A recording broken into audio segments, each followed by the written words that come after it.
그럼 토론 세션을 시작하도록 하겠습니다. 오늘 토론 좌장은 코이카 박재신 이사님께서 맡아주시겠습니다. 토론 자료는 발표자 5분을 포함 2분의 전문가분들이 참여해 주셨습니다. 경북대학교 감염내과 김신우 교수님이십니다.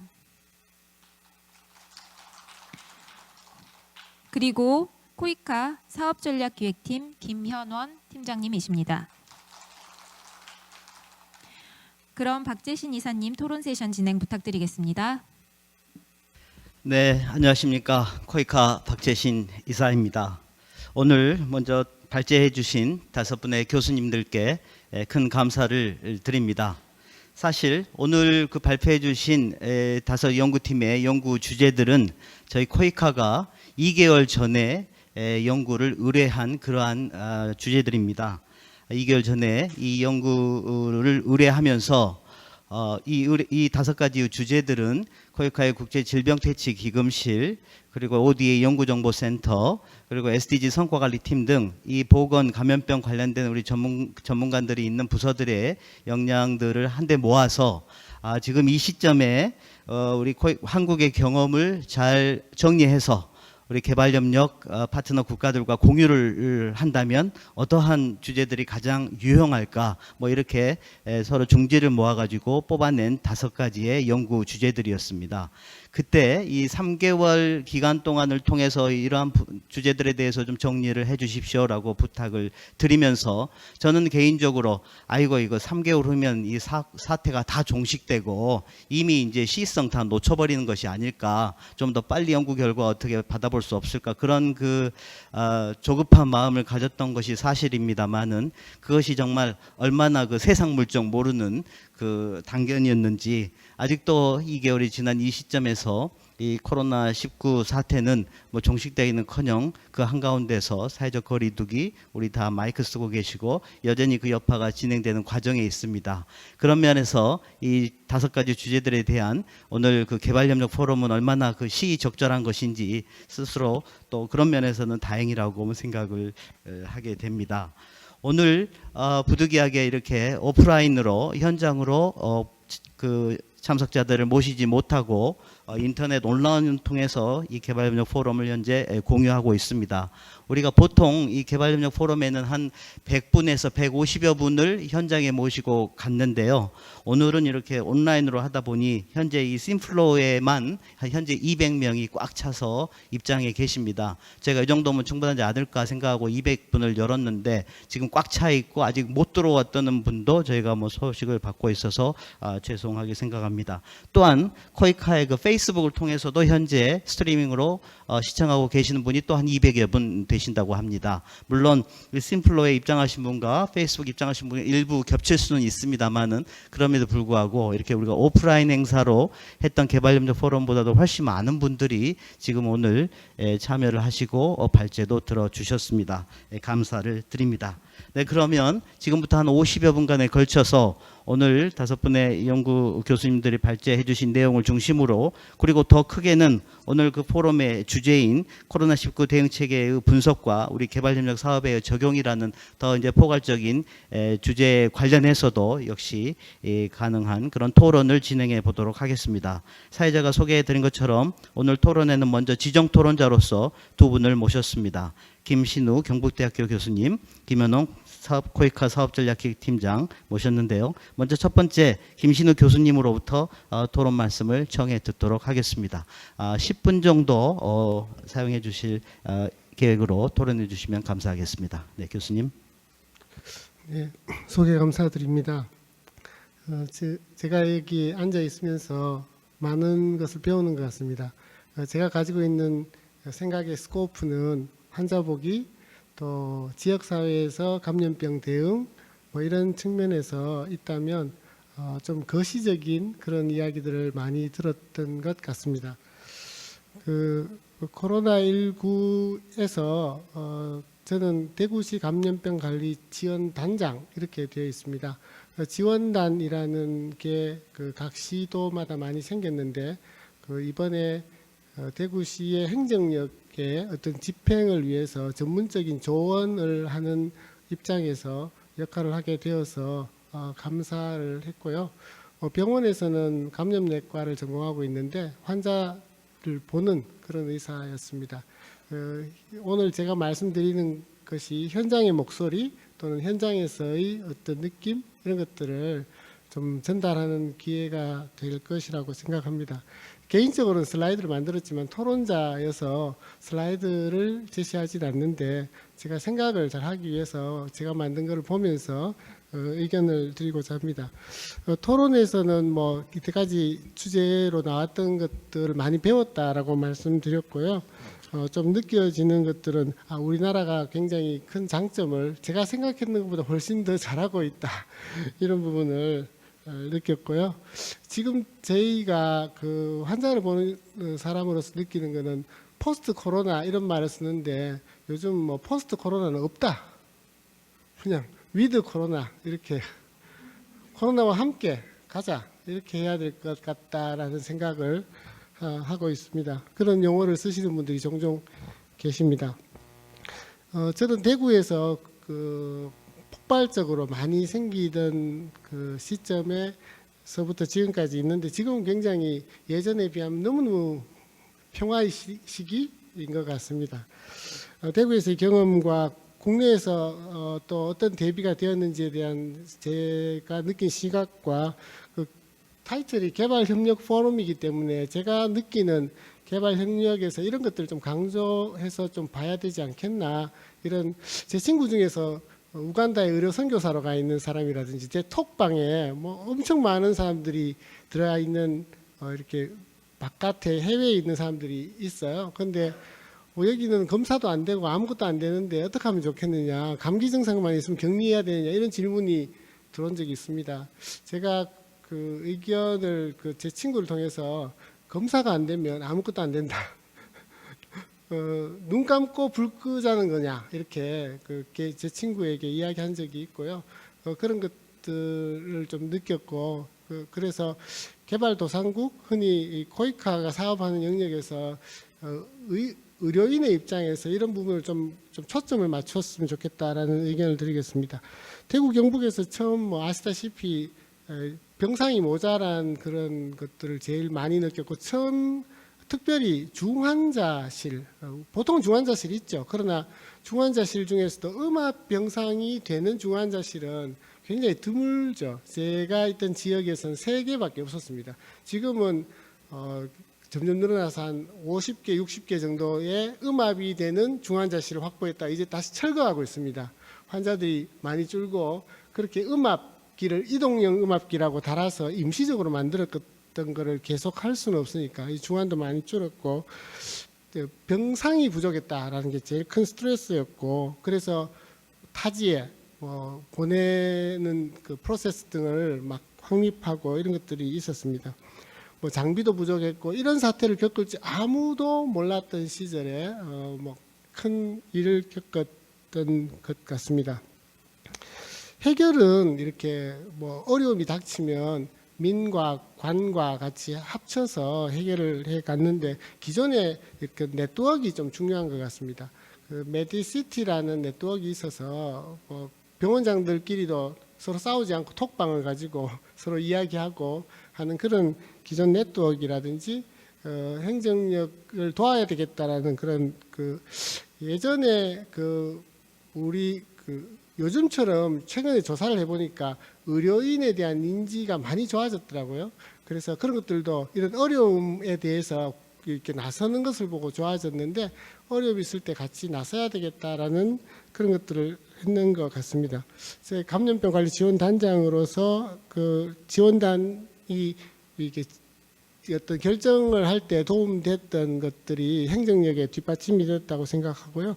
처음에 병상이 없으니까 많은 음압기와 많은 장비들을 늘려가는 단계가 있었던 것 같고요. 투석하는 사람이 코로나에 걸리면 어떡하죠?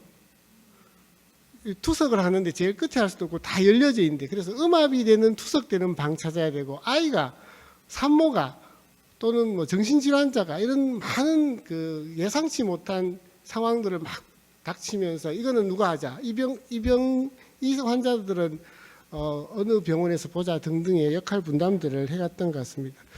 지역사회의 공공의료, 공공과 민, 우리나라는 아시다시피 한 90%가 민간의료가 차지하고 있고 공공의료가 병상수나 이런 측면에서 매우 열악하지만 지금과 같은 사태에서 민이 도우고 공공의료의 역할이 참 크다라는 것들을 생각하게 되는데 대구의료원이라는 이 공공의료가 큰 역할을 했다고 생각하고요. 그 외에 뭐 이렇게 이송 체계라든지 그런 것들은 119도 많은 119 차들이 왔었어요. 그런 것들을 비롯했고 질병관리본부가 그 기준을 잡고 어떤 지침을 이렇게 버전업 시키면서 우리에게 쭉 이렇게 지금까지 끌고 오는데 중심을 잡아줬다는 것은 참 큰 역할이고 당연히 해야 되는 거지만은 전문성이 참 중요하다라는 것을 우리 그 사람들에게 국민들에게 알려준 것 같습니다.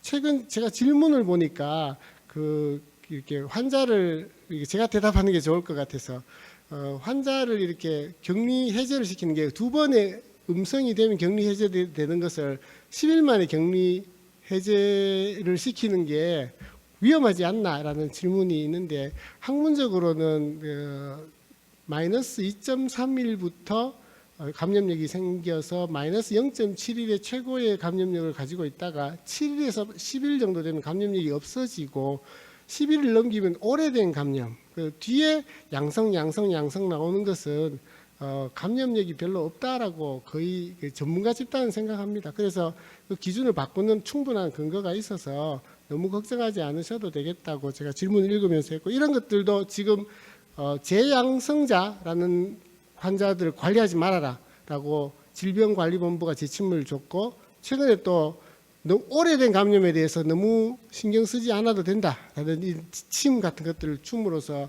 어떤 가야 될 방향 같은 것들을 해준 것 같습니다. 이거는 동양권에서는 2번의 음성 또는 대만은 3번 음성 이러지만은 서구권은 지금처럼 기간이 넘어서면은 감염 관리하지 않는 그런 것들을 합쳐서 우리가 병상수가 모자라지는 미래의 지속적인 장기전을 대비하기 위한 병상 확보적인 측면도 큽니다.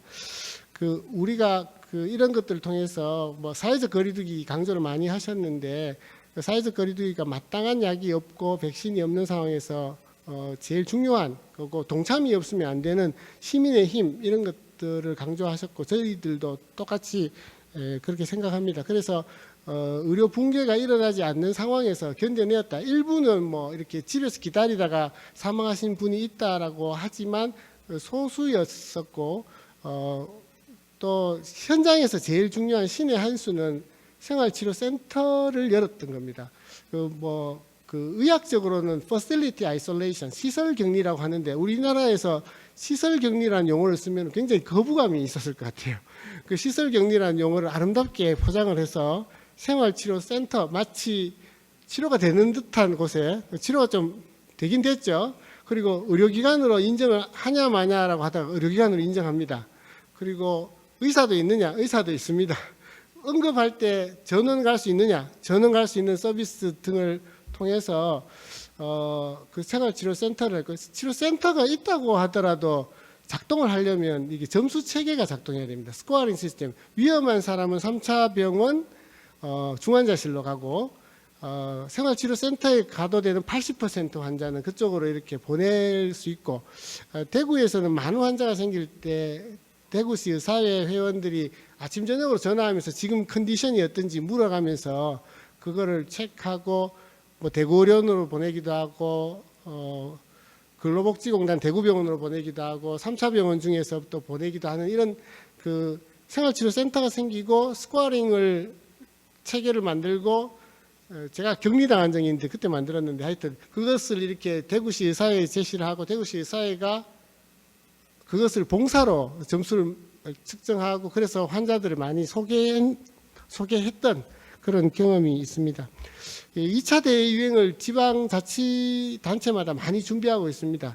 그래서 생활치료센터 몇 개를 확보하고 병상은 몇 개를 확보하고 투석은 어디서 하고 중환자는 지금은 몇 개로 줄였다가 어떻게 확보해 갈 것이다. 이런 것들이 저희들이 경험했던 지자체가 또 큰 경험을 하지 않았지만은 준비하고 있는 것이라고 생각합니다. 이번에 느꼈던 것 중에 하나는 의료는 공공재다라는 걸 느낀 것 같습니다. 사람들이 의료는 돈 버는 게 아니고 공공의 서비스다라는 것들을 의사도 깨닫고 국민도 깨닫고 한 계기가 되었다고 생각하고, 그런 것들이 좀 긍정적인 평가에 크게 기여했던 것 같고요. 그래서 좀 더 그 우리나라에서 어떤 게 좀 더 좋아졌으면 좋겠냐라는 제 생각은, 우리가 대응할 때 너무 급작하게 대응하는 바람에 카톡방하고 엑셀 파일로 싸웠던 것 같아요. 병원장 카톡방, 뭐 책임 보직자 카톡방, 실무자 카톡방, 감염관리실 카톡방, 뭐 환자만 오면은 뭐 사진 올리고 뭐 톡하고 이러면서 여기 입원시켜라 저기 입원시켜라 이렇게 했던 것 같은데, 좀 스마트해져야 되거든요. 그 응급실에 네디스 뭐 이런 데 보면은 지금 어느 병원에 병상이 몇 개가 남았고 뭐가 가능하고 무슨 과가 있고 또 이렇게 그 확인하고 보내기 위해서 그런 스마트한 시스템이 작동하는데, 공중위기 대응을 위해서 이런 거를 처음 겪지만 정말 스마트한 그런 RCT 베이스드, 그러니까 ICT를 개도국에는 또 개도국대로 적용해야 되겠지만 우리는 우리대로 더 고도화라는 그런 것들을 해야 되고, 그게 투자를 해야지 국가 위기를 극복하는데 그게 필요하다. 뭐 재고는 N95 마스크의 재고는 어느 쪽에 얼마가 있고, 뭐 레벨 D 방호복은 어느 쪽에 얼마가 있고, 이런 것들을 그냥 뭐 톡하면서 물을 수는 없고, 딱 보면 그런데 어소리티에 따라서 볼 수 있는 권한들이 딱 관리가 돼야 되겠죠. 정확한 정보가 돼야 될 것 같고, 아까 진단이 제일 중요하다라고, 진단 없이 하는 것은 눈 감고 불 끄기다라고 말씀드렸는데, 이번에 그 국가 차원에서 초기에 제일 잘했던 것은 진단 검사가 빨리 이루어지게 된 것이라고 생각합니다. 그리고 해외에서 우리가 도운다면 가장 중요한 것은 진단 역량의 전수. 그게 뭐 그냥 검사 키트만 보낸다고 되는 게 아니라 인력도 필요하고 노하우도 필요하고 이송 체계도 필요하고 이런 것들이라고 생각하는데, 그런데 PCR 검사, PCR은 뭐 국민의 언어가 돼 버렸는데 이렇게 누구나 압니다. 그러나 항원항체 검사 중에 아주 정확한 항원항체 검사들이, 뭐 에이즈 검사는 항원항체 검사 하지 않습니까? 임신 진단할 때 뭐 PCR 검사 안 하죠. 그냥 소변 하나만 받으면 딱 정확하게 임신이다 아니다가 알 수 있듯이, 지금 그런 것들이 개발되고 있는데, 빠른 진단과 정확한 진단이 아직 제대로 이제 나오고 있는 단계지만, 개도국이 바라는 것은 많은 장비가 필요한 그런 정확한 진단이 아니라 그냥 임신 진단 또는 에이즈 진단처럼 싸면서 옆에 있으면서 정확한 진단이 요구되는 거라서 그런 개발이 되고 있는데, 그런 개발을 좀 보급하는데 진단이 핵심이고, 빠른 진단이 또한 이상적이지만 가장 중요하다라는 생각을 하고 있고, 그쪽에 좀 초점을 맞춰줬으면 좋겠다라는 생각을 합니다. 저희 지역에서는 보건소의 역할이 참 크다라는, 드라이브 스루라든지 워킹 스루라든지 이렇게 선별 검사들은 다 보건소에서 많이 했는데, 우리나라에는 보건소가 여러 많은 사업들을 하다가 공중위기 사업은 크게 비중을 잘 못 뒀는데, 이번에 위기를 겪으면서 공중위기 대응, 특히 감염병을 포함한 공중위기 대응이 보건소의 핵심 사업, 물론 금연 사업도 해야 되고 치매 사업도 해야 되고 하지만 공중위기 대응 사업을 보건 시스템에서 핵심으로 좀 가져가야 된다, 이런 생각을 하고 있고요. 아까 잘못된 정보를 전문가들이 나와서, 또는 질병관리본부의 정은영 본부장 이렇게 나와서 이야기하는 게 많이 깔아앉혔듯이, 개도국이 특별히 이렇게 좀 주의를 해야 되는 것은 인포데믹스에 아주 취약한 것 같아요. 인포데믹스에. 그래서 정확한 정보를 신속하고 투명하고 이렇게 지금 했는 것들을 그대로 우리 노력이 이런 것들로 인해서 인포데믹스를 차단하는 게 우리를 안심시키고 사재기도 없고 잘 유지되는 데 참 중요하고, 알코올은 이렇게 메탄올하고 에탄올하고 잘 헷갈리거든요. 근데 메탄올 먹으면 어떻게 되는지 혹시 아십니까? 눈이 멉니다. 사망합니다. 근데 에탄올 100%는 뭐 이렇게 견디는 사람이 많거든요. 그렇지만은 에탄올 이런 거 원료를 제거하기보다는 이 비누하고 뭐 이렇게 제가 중간에 딴 이야기를 드리고 있는데 사고 나지 않는 시스템으로 안전하게 우리가 뭐 지원을 하게 되면 좀 공급해야 되겠다는 생각을 좀 하게 됐고요. 아까 말씀드렸다시피 개발도상국에는 진단에 대한 역량을 공급하고 전수하고 하는 것이 가장 중요하다라고 생각이 들고요. 그 중증도 분류를 통해서 병상을 아까 생활치료센터가 우리나라에서 노하우 중에서 아주 중요한 거였다고 신의 한 수였다고 말씀드렸는데 그런 시설을 똑같이 많은 환자가 발생했을 때 생활치료센터 같은 시설 격리나 집에서 하는 격리나 어떻게 하면 안전하게 할 수 있는지에 대해서 스코어링하고 거기도 그게 필요할 거라고 생각을 저는 하거든요. 그런 노하우를 좀 공급해야 되고요. 쓸만한 약은 지금 렘데시비어 외에는 뭐 그렇게 효과는 없는 것 같은데 그래도 임상에서는 하이드록시클로르킨이라는 말라리아 약을 어느 정도는 씁니다. 칼레트라 에이즈 약은 포기했고 그런데 렘데시비어가 공급이 나중에 라이선스를 받지 않고 쫙 풀리면 미래에는 좀 좋겠다고 생각하는데 현재의 표준 약입니다.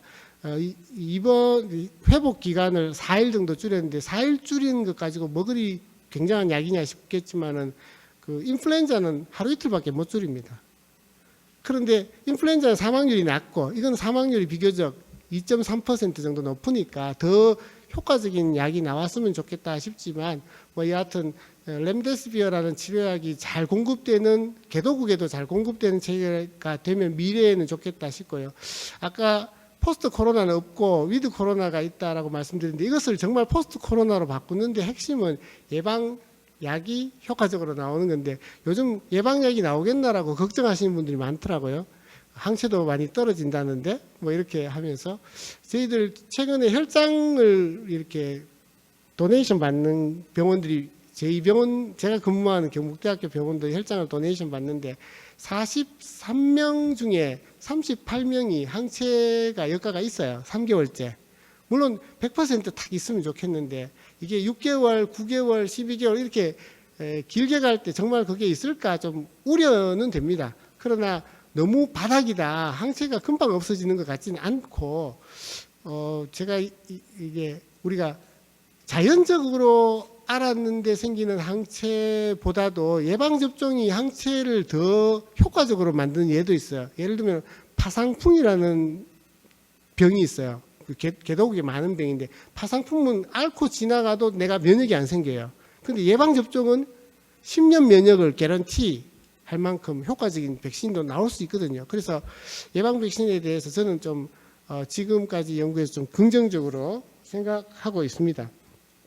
뭐 그런 이야기 나오면 또 스테로이드 호르몬 같은 거 좀 쓰면은 또 환자 중환들을 많이 건질 수 있고요. 개발도상국에서 제가 생각하기에는 아까 말씀드렸듯이 오래된 감염에 너무 치우치지 않고 전문가들이 인포데믹스 컨트롤하면서 그 지역에 있는 사람들에게 이렇게 투명하면서 이런 그 지금 5 연자들께서 잘 이야기해 주신 것들을 잘 접목하면 의학적 새로운 지식과 개발되는 것과 무기가 생기는 대로 차츰차츰 우리가 그 사업에 투자를 하게 되면은 뭐 좋은 결과가 있을 것이다라고 저는 긍정적으로 미래를 보고 있습니다. 제가 너무 길어서 죄송합니다. 이상입니다. 네, 감사합니다, 김신우 교수님.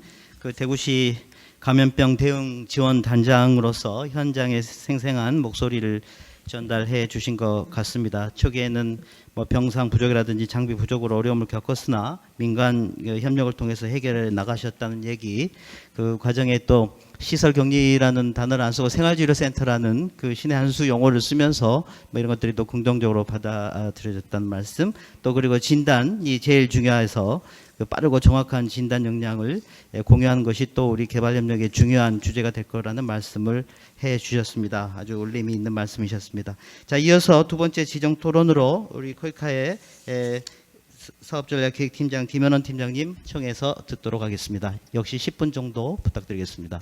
네, 감사합니다.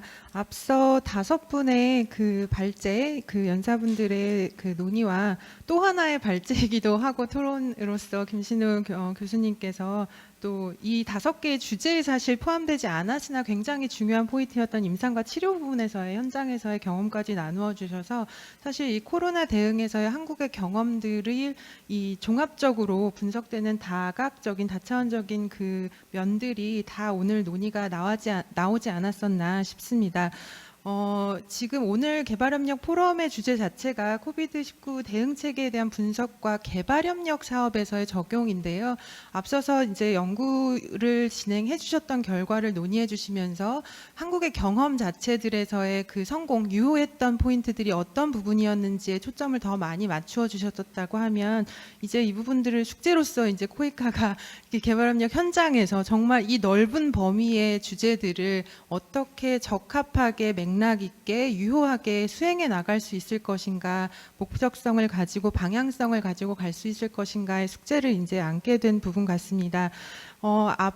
본격적인 그 주제별 어떤 토론점이나 그 질문, 꼭지들에 대해서 말씀드리기 전에 우리 그 정부 안에서의 범정부 차원에서 지금까지는 학계에서 주로 그 연구들을 언급을 해주셨었기 때문에 지금 코이카도 함께 하고 있는 이 범정부 차원에서의 노력과 대응 그리고 코로나에 대한 코이카 차원에서의 대응에 대해서도 간략히 설명 먼저 모두에 드리고 상세 내용들에 대해서 언급드리면 좋을 것 같습니다.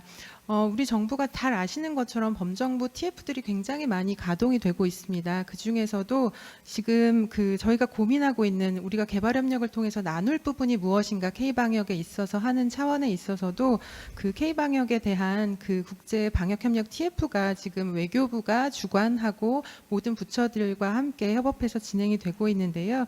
여기에 코이카도 당연히 참여를 하고 있고 저희는 이런 경험들에 대한 실제 각 부처와 기관들과 또 지자체까지 포함한 경험들을 개도국과 나누기 위한 시리즈의 웨비나들을 계속 수행을 하고 있습니다. 그래서 바로 어제도 기재부가 주관했던 K-이코노미 차원에서의 7차 웨비나가 있었는데요. 보건복지부나 그 질병관리본부뿐만 아니라 법무부, 기재부, 고용노동부, 과기정통부, 행안부, 교육부 할 것 없이 모든 범부처에서의 그런 노력들에 대해서 또 하나하나 그 경험들을 기록해서 또 정리해서 남기고 공유하기 위한 노력들을 지속해 나가고 있습니다. 또한 이러한 그 정부 차원에서의 선진국과 후진 개발도상국을 나누는 것이 아닌 개발협력 차원 안에서의 이제 그 협력에 대한 부분은 외교부 차원에서는 그 코리아 ODA 빌딩 트러스트라는 그 이니셔티브를 만들어서 지금 그 방향성을 잡고 추진해 나가려고 하고 있고요. 코이카는 그와 또 발맞추어서 ABC라고 네이밍한 코이카 자체의 그 코로나 대응 이니셔티브를 어나운스하고 지금 이행해 나가고 있습니다. 이 프로그램 안에는 그 앞서 말씀 주셨던 그 보건 시스템 자체 강화뿐만 아니라 감염병 대응에 필요한 지금 당장의 개도국들이 당면한 보건 취약성에 대한 지원을 하는 부분, 그리고 감염병 대응 역량을 키워주는 부분, 또 한국의 경험을 또 특별히 더 관심 있게 그것 자체를 글로벌 연대를 강화하는 그 차원에서 접근하는 부분들에 있어서 저희 코이카 사무소가 위치한 44개 그 사무소들과 함께 지금 이미 한 300여 건이 훨씬 넘는 작고 큰 액티비티들을 실행하거나 기획하거나 추진해 나가고 있습니다. 이러한 노력들을 저희가 그 하나의 슬로건으로 표현을 한다고 하면 Save Lives, Save Livelihoods라고 저희가 명명했는데요. 앞서 지금 그 말씀 주신 보건위기 대응에 대한 것 자체가 개도국에서는 그 생계권이라든지 더 넓은 범주에 영향력을 미칠 수 있는 상황적인 부분들의 거버넌스와도 연결이 될 텐데 그런 포인트를 포괄적으로 대응하기 위한 취지에서의 프로그램을 만들고 이행해 나가고 있음을 설명을 먼저 드려봅니다. 그 첫 번째로 그 이성훈 교수님께서 이제 민주적 거버넌스 측면에 말씀을 해주셨습니다. 그 말씀 주신 부분 중에서 한국이 모범생이었다라는 부분에 굉장히 저는 공감을 했는데요. 이런 제의를 받거나 하는 부분들 IHR이라는 것에 대해서 평가를 받는 데 있어서 정말 그 모범생으로서의 정말 그 미리 준비하려고 하는 부분들, 메르스에서의 그 어려웠던 점에 대해서 놓치지 않고 후속으로 뭔가를 계속 대응해 나가고 보완해 나가고 하는 부분들이 그냥 서류로서가 아니라 정말 범정부 차원에서 민관이 다 학계까지 모두 함께했던 그 노력들이 타이밍 있게 이게 성공했던 그 적시에 유효했던 부분이 아니었나 싶은데요. 이 민주적 거버넌스 차원에서는 전 생각해보고 싶은 주제 중에 하나는 그 성공 요인에 대해서 설명을 해 주신 바 있지만 이 탑다운과 그 버텀업에서의 거버넌스 측면에서 실제 개도국에서 어느 게 먼저 시작되어야 어떤 게 전제되어야 이걸 시작할 수 있느냐에 대한 부분이 늘상 고민이 되는 부분일 수밖에 없는데요. 여기에서 조금 더 작은 성공들이 어떤 트리거가 되어서 다른 민주적 거버넌스에 영향을 미칠 수 있도록 하는 가장 유효한 엔트리 포인트라고 해야 할까요? 그런 부분에 있어서 아무래도 유정 교수님께서 여러 시민사회들과의 경험들이 많으시기 때문에 그리고 SG 16 플러스 관련해서도 여러 개도국 안에서의 그 16 이행에서의 경험들을 연구하시고 또 경험하신 부분들이 많다 보니 그런 측면에서 혹시 구체적인 아이디어가 있으시다면 조금 더 나눠주시면 어떨까라는 생각이 들었습니다. 두 번째로 ICT를 활용한 코비드 이제 19 대응과 성과에 있어서는 지금 가장 흥미롭게 들었던 부분 중에 하나는 이 ICT 디벨롭먼트 인덱스와 그 사회적 거리에 대한 지수를 비교 분석하셨던 부분 중에 하나인데요. 이것에서 저희가 얻을 수 있었던 교훈 중에 하나는 이 지금 ICT에 대한 어떤 준비도 발전도 자체가 각각 그 부문에서 사일로로 있을 때가 아니라 정말 잘 조응되어서 적정하게 사용될 수 있을 때 이게 효과가 빛이 바래질 수 있는 것인데 그 부분에 있어서 거기에 대한 영향을 디지털 디바이드, 디지털 격차라고 나타날 수 있는 부분들이 그러한 적재적소에서 가장 효과적으로 나타날 수 있는 부분들을 찾아내서 개발협력이 그 빈 갭들을 메꿔주는데 노력을 해야 되지 않겠나라는 부분이 생각이 들었고요. 또 다른 하나의 생각할 거리는 인도에서도 신문에서 봤던 것 같은데 정부에서 이제 트레이싱 할 수 있는 앱을 이제 배포하기 시작했는데 국민들 사이에서는 이 앱을 정부가 민간 업체에 돈을 주고 팔았다더라라는 이런 소문이 돌면서 더 이상 이제 그 앱을 설치하고 동참하는 부분에 거부감을 느끼거나 그런 우려점을 표명하는 사례들이 나타나기도 하는데 아무래도 이런 가치의 충돌, 실제 이것이 정보를 가지고 ICT 기술을 활용해서 실시간으로 탐지해내고 감시할 수 있는 체계가 작동할 수 있도록 하는 것과 저희가 어떤 빅브라더의 그런 우려점들에 대한 부분을 상호 충돌하지 않는 적정의 선의 방법론을 가지고 풀 수 있어야 되지 않나라는 그 부분에서의 고민은 여전히 유효한 것 같습니다.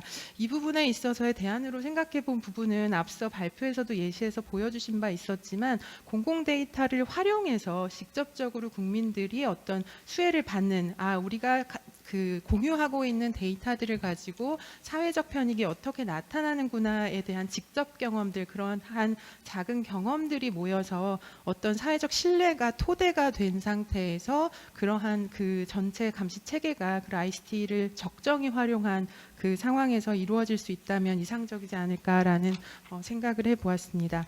세 번째로 보건의료 체계 대응 측면에서 지금 앞서 공통적으로 말씀 주셨던 부분 중에 하나가 이 코로나 상황 자체가 백신과 치료제라는 무기를 없이 무방비 상태에서 버텨내야 하는 상황에 있기 때문에 진단 없이 개입할 수 없는 부분들도 있지만 진단을 하고 나더라도 물리적 공간을 확보하고 대응할 수 있는 장비와 인력이 없다라고 하면 사실상 대응에 전략을 세울 수 없는 개도국들의 그런 굉장히 어려운 정말 상황에 놓이지 않나라는 생각이 들고요.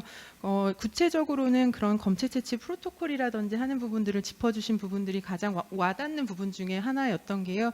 코이카도 지금 한국 정부가 가장 어떻게 보면 그 베스트셀링 아이템이 돼버린 이 진단 키트에 대해서 코이카가 우리 정부가 결정한 인도적 지원을 저희가 그 실제 배달하는 역할을 맡고 있지만, 이것을 전달했을 때 이게 정말 유효하게 잘 쓰이려면 기반에 있는 이런 그 연결된 생태계들이 보건 시스템이 받쳐주지 않고는, 실험실이 갖추어지지 않고서는 의미가 없을 수 있는 부분이기 때문에 더욱더 와닿는 부분이 아니었나 싶습니다. 그래서 요런 그 뒷단에 연결되어 있는 서비스 체계들 아니면 제도적인 부분들까지도 저희가 고려를 하면서 사업을 추진해 나가야 하지 않나라는 부분 생각이 들었고요. 네 번째, 그 위험 소통, 위기 소통과 관련된 부분에서 주로 이제 홍보물에 대해서 정말 흥미롭게 다양한 그 방법을 통해서 그 검토를 해주시고 평가하고 어떤 게 유효한 포인트인지에 대해서 그 개도국들과 나눌 수 있는 그 분석을 해주신 부분 흥미로웠습니다.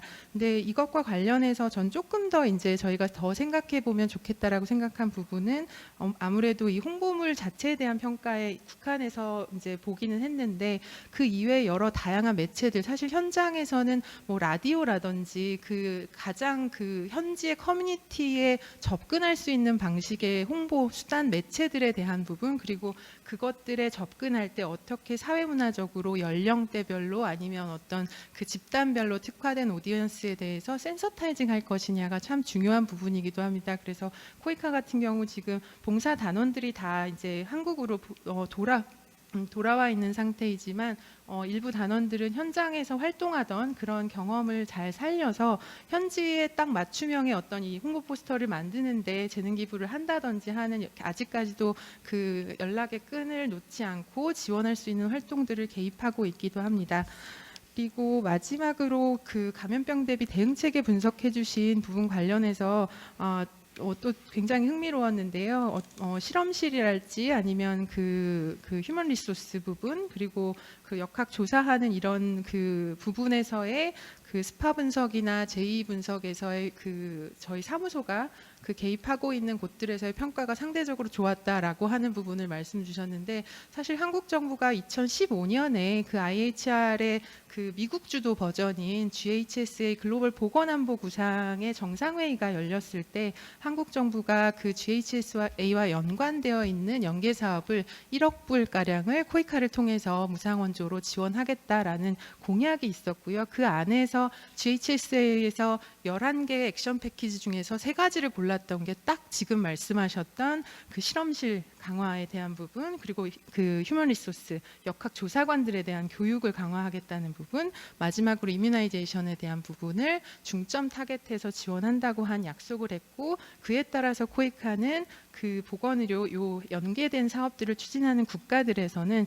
여기와 관련되어 있는 사업 활동들에 집중하여서 활동을 한 바 있었습니다. 그 결과로 지금 현장에서도 캄보디아나 가나나 코이카가 뭐 미국 CDC라든지 우리 질병관리본부도 같이 협업하여서 추진하였던 역학조사관들이 실제 코로나 대응 역학조사에서도 활약을 펼치고 있는 그런 소식들도 들을 수가 있었습니다.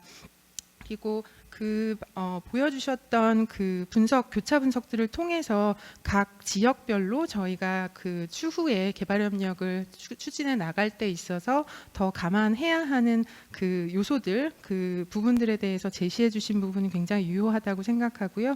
다만 지금 현재 스코어에서 그 갭이 나타난 부분으로 조금 더 우선순위에 둬야 하는 부분으로 나타난 부분이 있다 손치더라도, 사실 그 부분에 또 다른 도너들이 개입하고 있는 부분, 다른 민간 재원들이 어떻게 그 투입되고 있는지에 대한 부분도 원조조화 측면에서 살펴야만 저희가 집중해서 투자하는 그 부분에서의 효과성들이 그 중첩되지 않고 잘 시너지를 내서 효과성을 낼 수 있을 것 같고요. 기금 재원뿐만 아니라 저희 일반 보건 사업이라든지 다른 그 여타의 활동들을 통해서도 마찬가지로 그런 원조 조화들에 대한 부분 고려하면서 추진할 필요가 있다고 느꼈습니다. 네, 이상입니다. 네, 김현원 팀장님 감사합니다. 한국의 그 성공적인 그 경험, 물론 아직 전반전이 그냥 끝나가는 상황에 불과합니다만 그 경험과 교훈을 우리는 또 코이카는 개발 협력 현장에서 우리의 협력 사업을 통해서 접목시켜야 하는 그 코이카의 역할과 고민을 잘 반영해 주신 토론이었던 것 같습니다.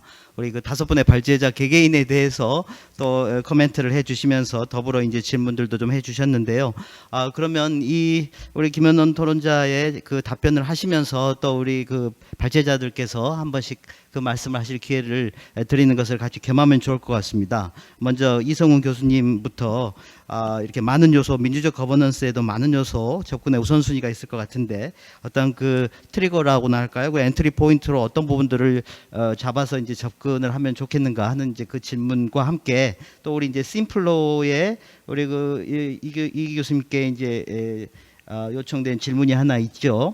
용인 66번 확진자 관련돼서 이제 뭐 어떤 사회적인 분내 표출과 혐오 등 여과 없이 이렇게 온라인 공간을 지배했고 뭐 이런 부분에 대한 우리들의 그 성숙하지 못한 자아사항에 대해서 또 우리가 어떤 문제의식을 가지고 대처해 나가야 될 것인지 뭐 이 질문에 대해서도 같이 답변을 해주시면 좋을 것 같습니다. 교수님.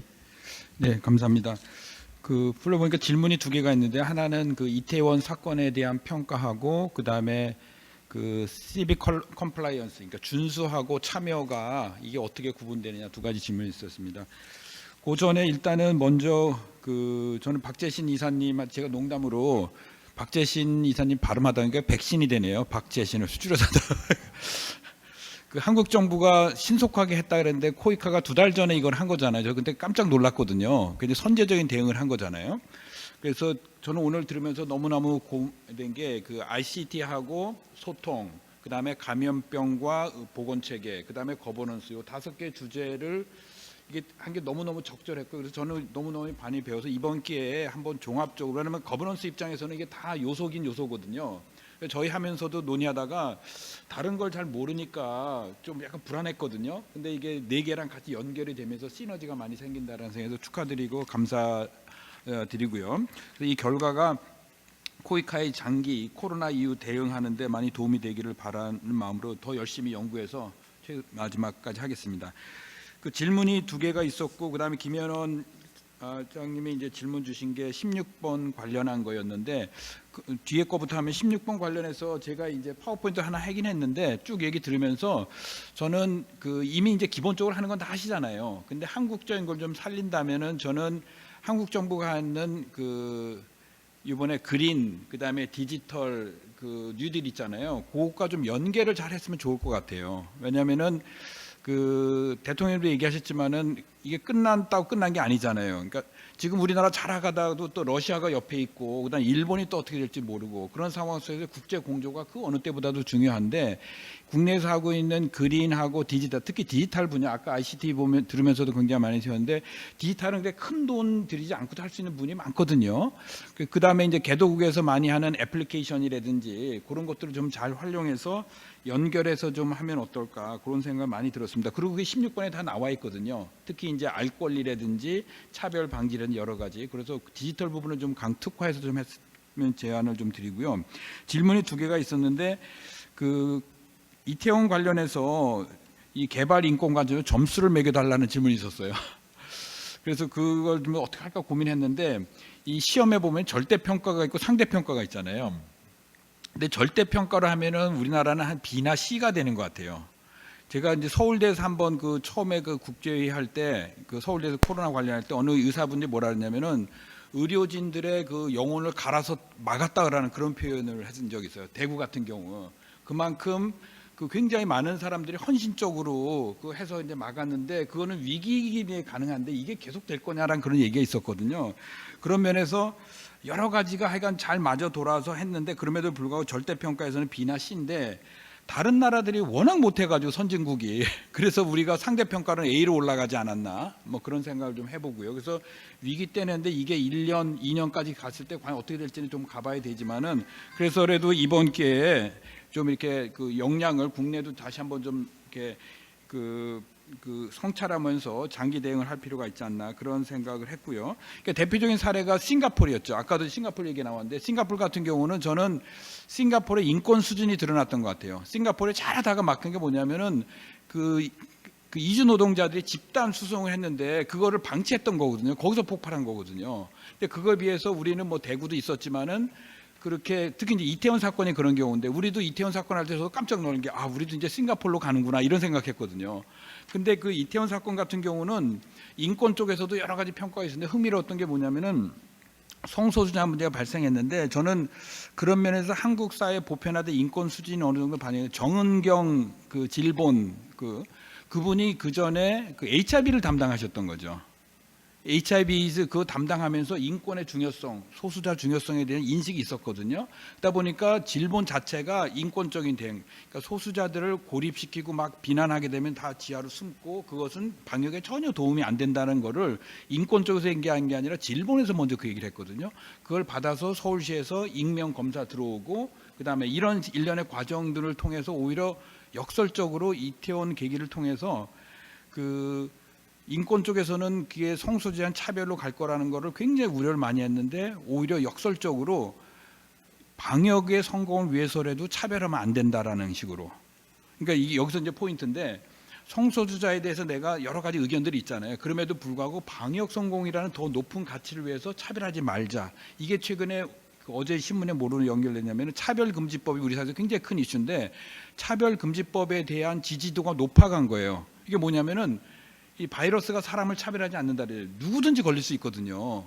그러다 보니까 나도 언젠가는 내가 그 걸리면은 차별받을 수 있겠다 이 두려움이 우리 사회가 이걸 보편적으로 해결했다 이런 식으로 연결된다라는 거거든요. 저는 이게 코로나가 가져주는 예기치 않은 어떤 효과라고 생각하거든요. 그래서 결론적으로 얘기하면은 이 백신도 중요하지만은 거버넌스라든지 인권 이게 오히려 장기적으로는 문제를 해결하는데 큰 도움이 된다라는 인식으로 이번에 큰 그 학습의 효과가 아니었나 이런 생각을 좀 해봅니다. 이상입니다. 네.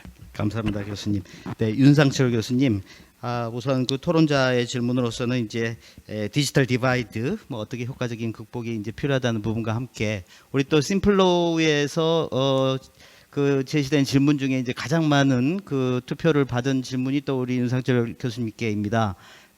저희 코이카의 에디오피아에서 글로벌 협력 의사로 근무 중이신 윤창균 의사께서 주신 질문인데요. 우리 교수님도 에디오피아의 전문가이시고 그래서 이 에디오피아에서 한국의 어떤 점들을 방역 체계 면에서 가장 대표적으로 배워야 할 것인지에 대한 답변까지 같이 부탁드리겠습니다. 2분 부탁드리겠습니다. 아군에게 총질을 당해서 지금 좀 마음이 불편합니다만 윤창규 선생님이 저에게 질문을 할 줄은 그 디지털 디바이드화에서 간략하게 말씀드리면 결국은 디지털 기술은 네트워킹을 강화하는 것입니다. 그냥 없는 게 어디선가 생기는 게 아니라 그 사회 안에 있는 리소스들을 잘 연결시켜서 그 주어진 환경 안에서의 최선의 결과를 낸다라는 개념으로 디벨롭먼트에서 바라보면 될 것 같습니다. 따라서 개발도상국이라 할지라도 통신사도 있고 민간 사업자도 있고 여러 가지 정책들이 있는 가운데 그 안에서 연결고리를 최대한으로 뽑아내는 것, 그것이 가장 그 디지털 디바이드를 가장 최소화할 수 있고 GSMA나 ITO 같은 국제기구에서도 파트너십에 대한 강조들을 더더욱 강화하지 그 어디에도 인프라를 깔아줘라 이런 얘기는 없습니다. 그 파트너십 안에서 인프라가 서스테이너블하게 자라나기를 기다리지 인프라를 외부에서 들어갔을 때 그 인프라를 쓰진 않습니다. 그런 부분이 어찌보면 가장 중요한 부분이고 우리가 해야 될 부분입니다. 우리처럼 못할지라도 그 안에서의 최선의 결과라 하면 그것이 가장 좋은 방법이라고 생각을 합니다. 두 번째로 에티오피아 같은 경우에는 참 대답하면서도 에티오피아라고 하면 일단은 감정적으로 뭔가 제2의 고향을 얘기해야 되지만 안타깝게도 에티오피아는 IDX ICT 디벨롭먼트 인덱스의 하위 10%를 한 번도 벗어난 적이 없는 국가입니다. 두 번째로는 이 사회적 거리두기나 이 제한을 매우 강하게 했지만 아쉽게도 효과를 보지 못했고 뭐 저희가 이미 만들어 놓은 DB셋에서 아까 질문을 보자마자 좀 저희 연구원한테 조사를 해달라고 했는데 확진자 수가 계속 늘다가 갑자기 사회적 통제를 줄이면서 확진자 수가 줄어듭니다. 실은 이거는 되게 안 좋은 패턴인 게 정부가 그냥 검사를 더 이상 안 하는 겁니다. 실제 줄어든 게 아니라 정책이 그냥 앞서서 그냥 줄이겠다고 하면서 검사조차도 하지 않으면서 확진자 수가 줄어드는 그런 패턴이라 조금 많이 우려가 됩니다만 한편으로는 그러면 우리가 에티오피아에서 지금 무엇을 할 수 있을까? 저는 사회적 메시징이 더 중요하다고 생각합니다. 왜 우리가 마스크를 써야 되는가? 왜 우리가 사회적 거리를 두고 해야 되는가? 기술에 대한 기반은 결국 우리가 1만큼 가지고 있을 때 0.2를 곱해서 1.2를 곱해서 더 20%더 증가하게 하는 거지. 사회적 신뢰, 트러스트가 없는 상태에서 그게 0이면 기술이 2를 곱한다 하더라도 아무것도 낼 수가 없습니다. 그런 부분에서 에티오피아 같은 경우 그러면 지금 단계에서 이런 게 지금 우리가 끝난 게 아니라 지금 우리 커뮤니티 안에서 상대적으로 에티오피아는 또 지방 같은 경우에 이동성이 크진 않기 때문에 한국 같은 그런 부분에보다 방역이 쉽다라는 관점도 있지만 약간 도심 주변의 슬럼화된 곳들은 아주 취약한 구조를 가지고 있는 것 또한 사실입니다. 그런 부분에 있어서 우리가 최대한 마스크라든지 또 제가 에티오피아의 경우 생각하면 그러면 에티오피아에서 마스크는 어디서 사는데 없지만 에티오피아 사람들의 의복 자체는 입 쪽을 가리는 이 스카프 같은 걸 항상 두르고 다닙니다. 어찌 보면 그러한 것들을 통해서 우리가 최소화할 수 있는 방법들을 가해서 꺼내면서 점차 더 나은 환경을 만들어주고 어찌 보면 ICT가 무슨 트레이싱이라는 방법보다도 좋은 사례가 있을 때 우리가 서로 나눌 수 있는 그러한 메시지의 전달 방법, 강력한 전달 방법으로서 활용되는 게 지금 에티오피아에서 가장 도움이 되고 현실적으로 할 수 있는 일들이 아닌가 생각합니다. 마지막으로 투지 환경이라 하더라도 트레이싱은 가능합니다. 물론 띄엄띄엄 있지만 우리가 5G를 이용한다 하더라도 사람이 거짓말을 하는 순간에서 이거는 제대로 작동할 수가 없습니다.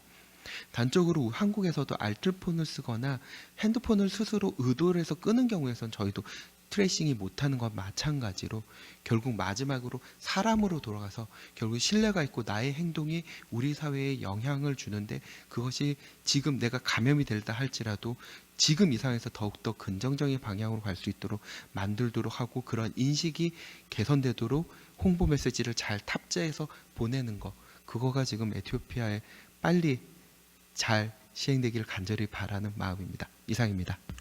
네, 윤상철 교수님 감사합니다.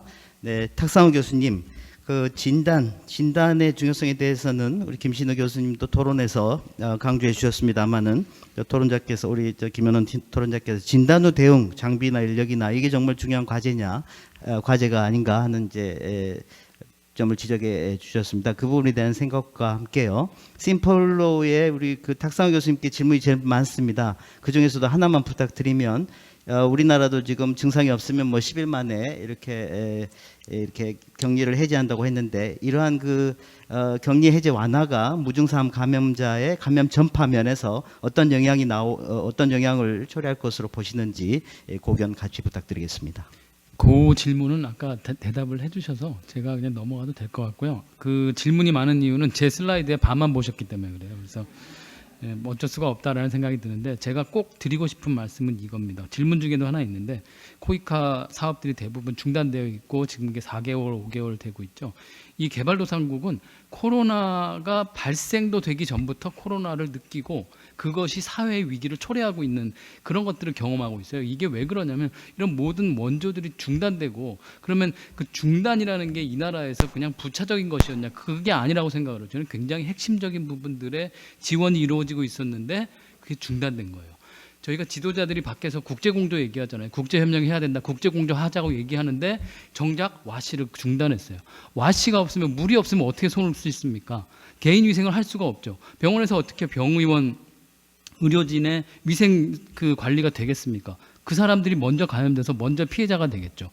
굉장히 위선적인 행동이라고 생각이 되고요. 저는 이게 심플로우에 올라와 있지만은 제가 대신 물어보고 싶어요. 코이카에 왜 중단하셨습니까?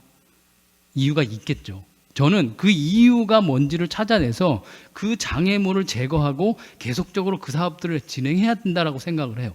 그래서 그 부분이 어떻게 보면 코이카의 당면 과제고 와시해야 됩니다. 영양해야 됩니다. 더 많이 굶어 죽고 있거든요. 그죠? 그리고 뭐 필요하면은 뭐가 필요한지 물어보면 되죠. 당연히 돈이 필요하다고 하겠죠. 마이크로 크레딧 사업하셔도 되고 새마을 운동 하시던 거 계속 하셔야 되는 거죠. 그걸 중단하면 안 되죠. 저는 그렇게 생각을 해요. 네. 새겨듣도록 하겠습니다. 손혜리 교수님, 그 우리 토론자께서 현지 맞춤형 소통이 중요하다 뭐 이제 언급을 해줬었는데요. 오늘도 제가 그 우리 그 라오스 사무소에서 저희 댐 그 사고가 났던 아따부주에 국내 출장을 가겠다고 연락이 와서 같이 이제 토론을 했는데요. 거기에 이제 우리 뭐 긴급 지원품 마스크라든지 손소독 이런 것을 보내면서 또 이런 이제 감염병 대응하는 생활수칙 같은 거 보드 같은 거를 만들어서 이제 갖다 준다 그래요. 그래서 라오스 말로 준비해서 가는 거죠. 그랬더니 영어와 함께 라오스 말로도 당연히 보드를 만들어서 가져간다고 해서 뭐 잘했다고 격려를 했습니다. 자, 한 말씀 보태주시죠. 네, 저도 국제보건 사업을 하고 있는데 이렇게 병원을 지어준다거나 보건소를 지어주는 인프라를 많이 구축한 사업을 하잖아요. 근데 사실은 산모 입장에서 보면 보건소까지 오는 게 필요하잖아요. 보건소가 왜 와야 되는지. 그래서 그게 일어나야 그 다음에 서비스가 제공이 될 텐데 그런 것을 제대로 하려면 인식 개선이라고 하는 그 교육이라고 하는 게 먼저 선행되어야 될 것 같습니다. 그래서 교육과 인식 개선을 하는 중요한 도구가 정확한 메시지를 전달하는 것이죠. 그래서 우리나라 같은 경우도 지금 코로나가 그 리스크라고 하잖아요. 해저드하고 아웃레이지가 지금 많은데 청년의 입장에서 보면 해저드는 높지만 본인들은 잘 안 걸리고 그리고 걸린다고 해도 빨리 나으니까 별로 경각심을 갖고 있지 않잖아요. 그러니까 이게 연령에 맞는 메시지를 전달하는 것이 중요하죠. 청년들한테는 경각심을 올리는 메시지가 중요합니다. 그렇기 때문에 교육이라든가 메시지를 전달할 때 일반적인 메시지를 전달하기보다는 그 나라의 문화라든가 대상에 적합한 메시지를 전달하는 것이 필요한데 우리는 그러한 노력을 조금 소홀히 하지 않았나 생각이 들어요. 그러니까 일반적인 메시지를 전달하는 걸 하고 그리고 많은 정보를 주면 좋을 것 같다라고 생각을 해서 많은 정보를 주는 것을 하고 있는데 과연 코로나 예방을 위해서 정말 그 사람들이 할 수 있는 키 메시지가 무엇인가 그래서 키 메시지를 파악하고 그리고 이제 그 나라의 그 리터러시 얼마나 이 보건에 관한 정보는 좀 어렵잖아요. 그런 어려운 정보를 쉬운 정보로 풀어낼 수 있는 노력 뭐 이런 것들이 같이 가는 것이 더 우선되어야 될 것으로 생각이 됩니다. 지금 토론해 주신 말씀 굉장히 중요하다고 생각하고 현장에서 교육과 홍보 업무를 할 때 이러한 커뮤니케이션의 원칙이 적용된다고 하면 훨씬 더 그 건강 증진이라든가 보건의 수준에 좀 좋을 것으로 생각이 됩니다. 네, 이상으로 토론 마치겠습니다. 네, 손내리 교수님 감사합니다.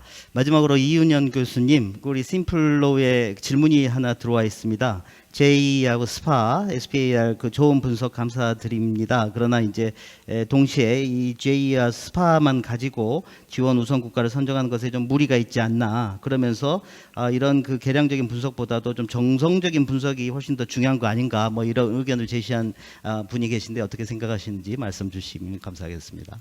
예, 저도 방금 그 내용들을 살펴보고 느낀 바 있고요. 제가 설명을 하면서도 말씀을 드렸듯이 사실은 정량적 평가의 한계를 보완할 수 있는 정석의 평가가 반드시 필요하고요. 그 정석의 평가를 어떻게 시행할 것인가 하는 것은 제가 이번 그 프로젝트 진행하면서 현지에 계신 여러분들을 직접 인터뷰하고 또 상담하는 과정 중에서 많은 것들을 발견할 수가 있었습니다. 그런데 중요한 것은 이러한 사업들이 좀 더 그 현장에 그러니까 수요자 입장에서의 사업들이 될 수 있도록 하는 그런 메커니즘을 좀 형성할 필요가 있겠다. 우리가 좀 그런 부분을 지금 강구하고 있지 않았나는 생각이 좀 들고요. 그리고 또 하나 중요한 것은 이제 코이카 여러 사업들이 이제 아까 진단 키트도 말씀하시는데 사실은 진단 키트는 2018년도에 식약처 법안을 이미 개정했기 때문에 그게 가능했거든요. 긴급 대응에 대해서 진단키트를 승인할 수 있는 제도를 만들었습니다.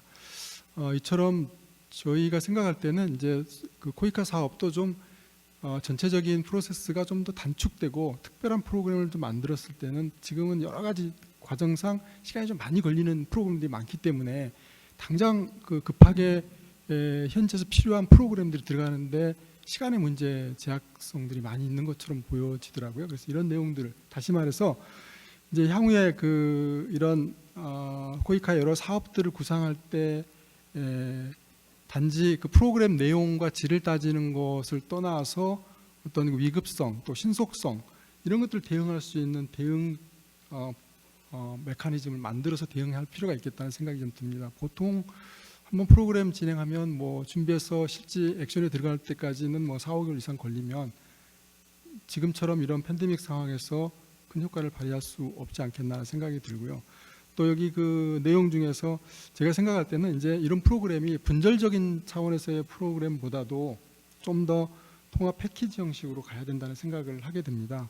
그래서 이제 그 감염병 전략도 수립하게 되고 또 법 체계도 좀 개선을 하고 그리고 방역 제도나 시스템 또 아까 말씀하신 ICT 이런 것들이 묶어서 패키지로 들어가야 그 나라의 지속 발전 가능한 그런 프로그램으로 그 사업으로 정착될 수 있지 않겠냐 하는 생각이 듭니다. 그래서 이제 제가 제시한 것은 문제 제기를 한 것이고요. 또 그것을 제가 분석한 여러 가지 사업의 우선순위도 있었지만 그것은 제2와 스파를 보고 우선순위를 정한 것이고 또 현지의 그런 그 상황하고 좀 약간 차이가 있다는 것을 저희가 발견했기 때문에 그런 그 내용들을 서로 접목해서 사업의 우선순위를 결정할 수 있는 시스템을 개발하는 것이 의미 있는 일이 아닌가 생각이 듭니다. 네. 감사합니다. 이은영 교수님. 더 많은 그 질의응답을 나누고 싶습니다만 시간 관계상 마지막 질문 하나를 소개하면서 오늘 그 질의응답 시간을 마쳐야 될 것 같습니다. 지금 10분 늦어졌는데요.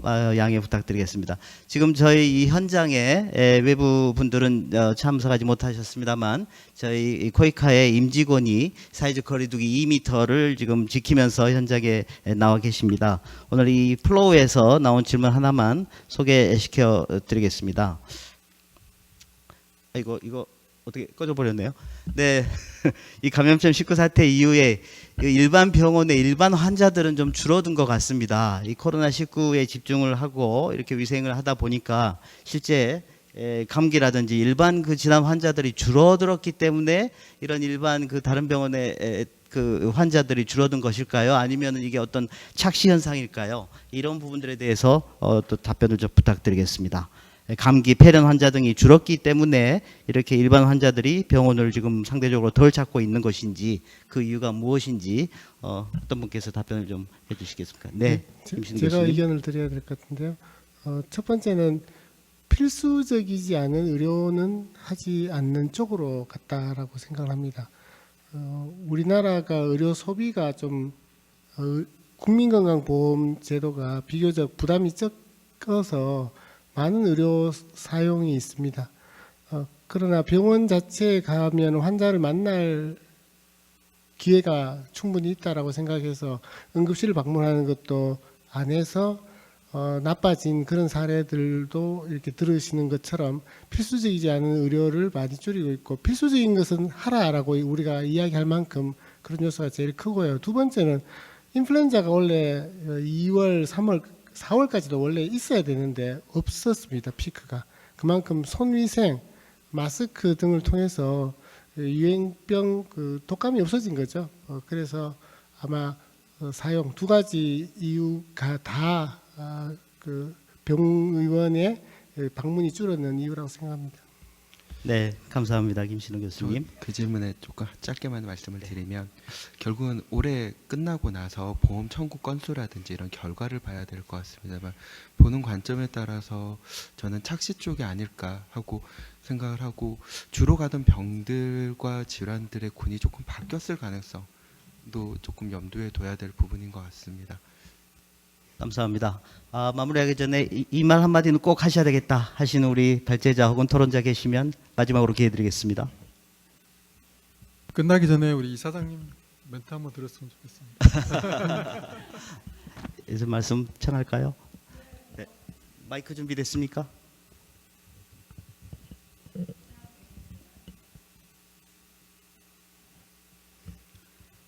네, 오늘 시작부터 끝까지 이사장님께서 자리를 함께 해주고 계십니다. 감사합니다. 마지막으로 말씀 청해 듣겠습니다. 네, 지금 우리 박재신 이사님 말씀대로 이렇게 긴 토론회에 제가 다 앉아 있기는 처음이나 마찬가지인데요. 계속해서 앉아 있었던 것은 우리가 이 코로나19 상황 속에서 개도국에 를 위해서 뭐가 가장 적절하게 빨리 가야지 될까 하는 거예요. 저희 코이카 모두의 굉장히 큰 과제고 저희 나름대로는 이런 저런 것을 구상해서 또 시행하고 있기도 하고 그럽니다. 그러나 지금 긴급한 것부터 시작해서 앞으로 계속되는 이 상황에 대비하기 위해서 가장 효과적으로 잘할 수 있는 게 무엇인가 하는 거가 중요하기 때문에 오늘 여러 교수님 이 토론을 통해서 뭐 지혜를 잘 듣고 싶다 이 욕구가 우선 가장 컸고요. 제 욕구를 상당한 부분 많이 충족시켜 주셨습니다. 저희가 사업을 발굴하는데 굉장히 큰 도움이 되었다고 생각하고 이 팀들이 계속해서 저희들을 좀 잘 도와주시기를 바랍니다. 감사합니다. 네, 이사장님 감사합니다. 자, 오늘 코로나19 대응체계 분석과 우리 개발협력 사업의 적용을 모색하기 위해서 실시간 웹 세미나 형태로 마련된 제45회 개발협력 포럼을 마무리해야 할 시간입니다. 오늘의 풍성했던 논의들을 바탕으로 코이카는 감염병 위험이 상시화되는 뉴 노멀에 맞추어 개도국의 코로나19 대응을 지원하기 위해 더욱 노력을 기울이도록 하겠습니다. 여러분의 지속적인 관심과 성원을 부탁드립니다. 바쁘신 가운데에도 발제와 토론을 맡아주신 연사분들께 다시 한번 감사의 말씀을 드리며 이것으로 오늘 포럼을 마치도록 하겠습니다. 감사합니다.